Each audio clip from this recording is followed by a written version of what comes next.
Hello everyone.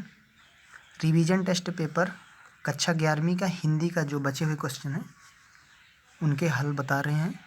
7वां question जो पिछले video में नहीं बन पाया था, तो इसमें पहले 7वां क्वेश्चन का हल लिखते हैं। 7वां क्वेश्चन का पहला है, जनसंचार से आप क्या समझते हैं? तो इसका आंसर है जनसंचार। जनसंचार या जनसंपर्क से तात्पर्य है उन सभी साधनों के अध्ययनों एवं विश्लेषण से है जो एक साथ बहुत बड़ी जनसंख्या के साथ संचार संबंध स्थापित करने में सहायक होता है।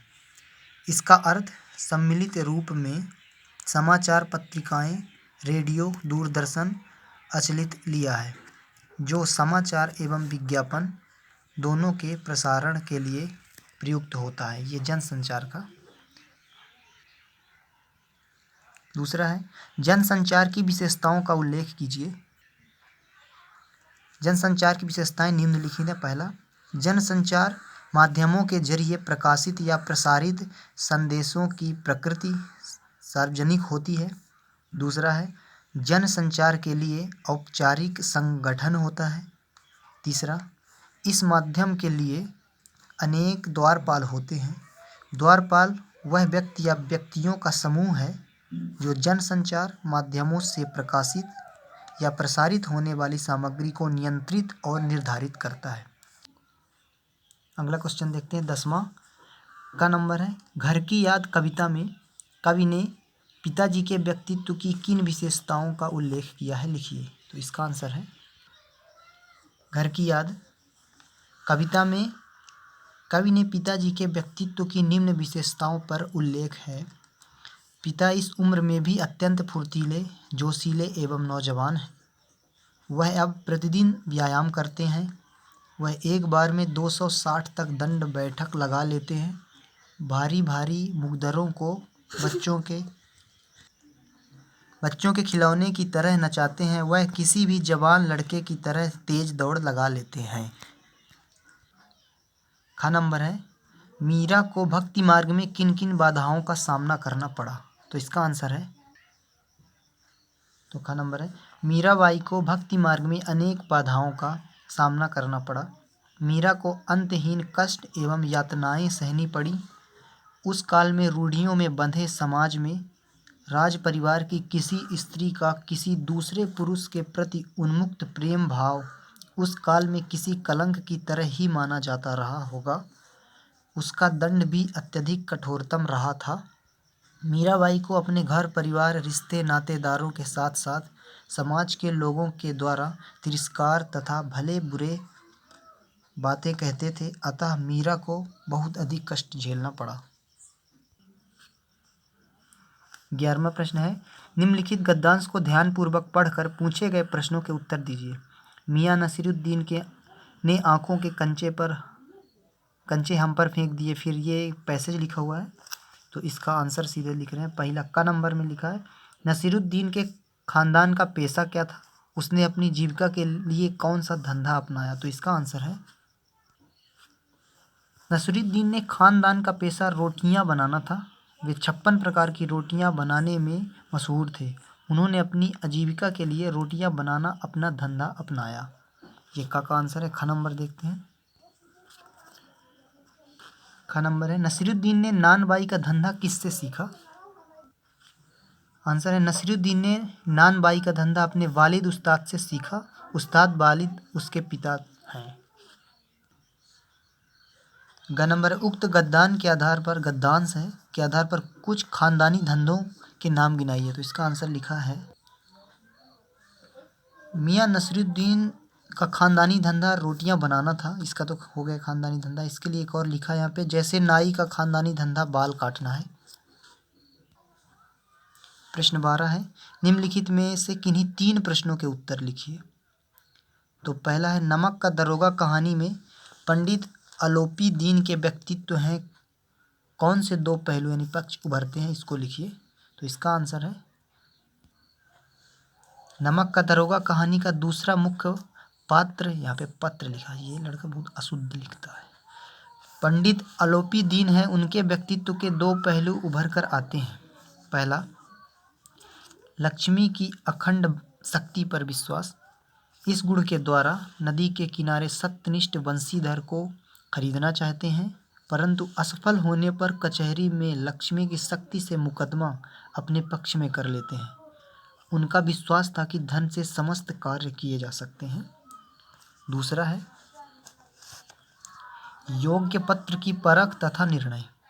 अदालत में धन के दम पर वह मुकदमा तो जीत जाते हैं, परंतु वंशीधर की ईमानदारी से अति प्रभावित होते हैं।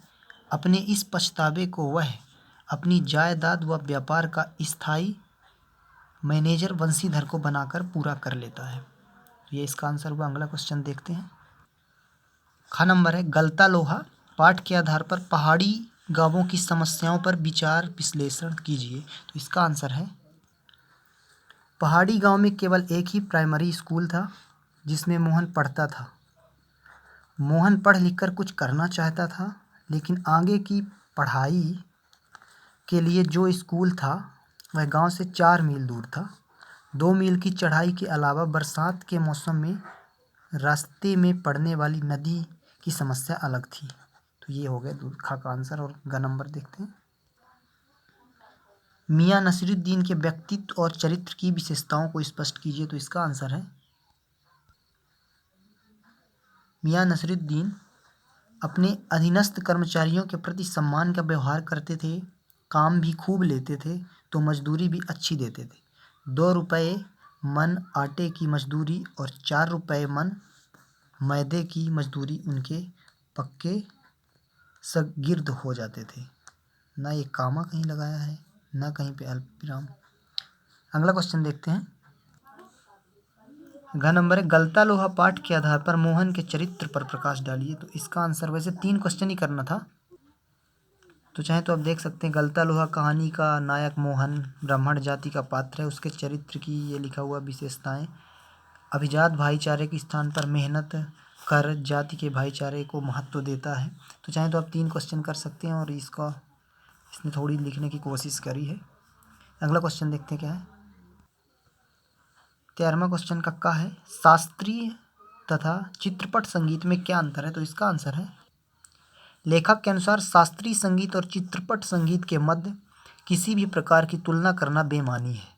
उसका कारण यह है कि शास्त्रीय संगीत और चित्रपट संगीत में तुलना हो ही नहीं सकती, पूर्ण विराम लगाना चाहिए। जहाँ गंभीरता शास्त्रीय संगीत का स्थायी भाव है, वहीं द्रुत लय और चपलता चित्रपट संगीत का मुख्य गुणधर्म है।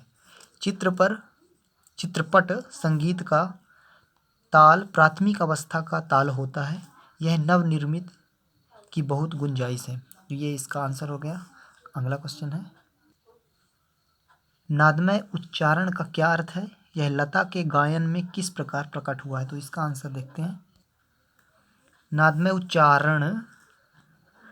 नादमय उच्चारण यह लता के गायन की एक अन्य प्रमुख विशेषता है। उनके गीत के किन्हीं 2 शब्दों का अंतर स्वरों आस द्वारा बड़ी सुंदर रीति से भरा रहता है। ऐसा प्रतीत होता है कि वे दोनों शब्द विलीन होते होते एक दूसरे में मिल जाते हैं। तो ये इसका आंसर है। ग नंबर देखते हैं। यहाँ पे अथवा दिया चित्रपट संगीत ने, तो ये दोनों कर दिए, तो इसका अथवा है। अब ग में चलते हैं। कुमार गंधर्व ने लता को बेजोड़ गायिका क्यों कहा है। तो इसका आंसर है कुमार गंधर्व द्वारा लिखित प्रस्तुत लेख भारतीय गायिकाओं में बेजोड़ लता मंगेशकर में स्वर साम्राज्ञी लता मंगेशकर की प्रशंसा बहुत ही सुंदर एवं विश्लेषणात्मक ढंग से की गई है।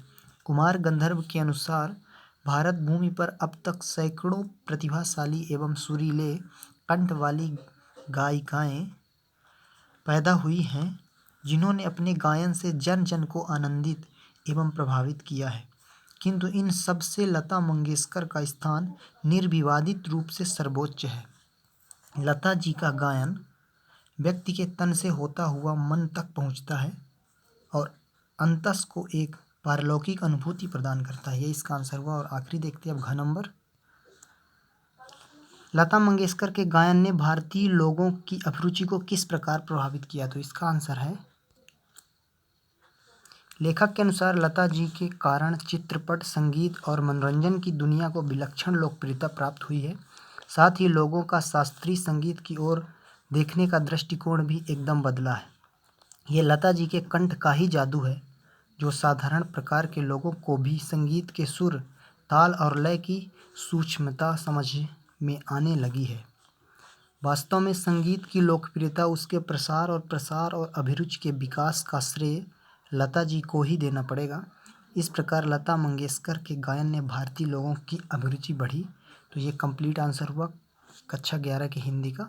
अब जो भी आगे पेपर होते हैं उनके आंसर भी आपको इस हमारे वीडियो में देखने को मिलेंगे। जो भी वीडियो आएंगे तो हमारे चैनल को सब्सक्राइब ज़रूर कर लीजिएगा। और आगे जो भी आपका अपडेट आता है परीक्षा से रिलेटेड, आपके स्कूल से रिलेटेड और आपके आगे के लिए जो भी करना है उसके लिए हमारे चैनल पर रहना होगा। तो हमारे चैनल को सब्सक्राइब ज़रूर करें। Thank you.